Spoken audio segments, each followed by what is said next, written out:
Iar celor ce-s plecați, de Caraclău să nu uitați. Mai curat Hristos să fie, nașteri pot fi și 1000. La ureche sudălăi, ia mai mânați, măi!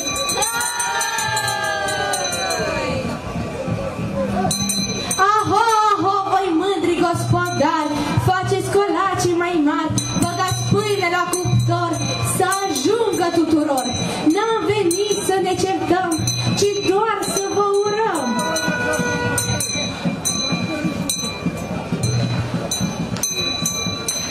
Unii sunt pe slatină, ură de se clatină, strada și cu țintirimul, bacalacul, heleștiul. Mai la deal înspre Brătești, urător câți vrei găsești.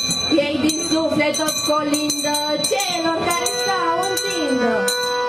La mulți ani cu sănătate, bucurie, spor în toate. Masa plină de bucate, dragoste pe săturate. Ia mai mânați, măi!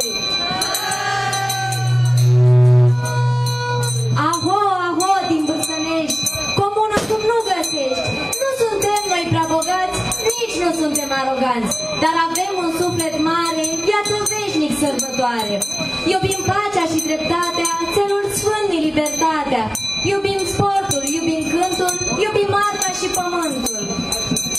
Sus pe deal înspre Brătești, oameni gospodari găsești, iar al său nume de la Brad boier provine, iar mai jos înspre Onești, satul Bârsănești găsești.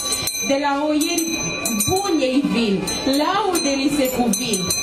Peste deal înspre Bezunți, găsești Alpele sub munți.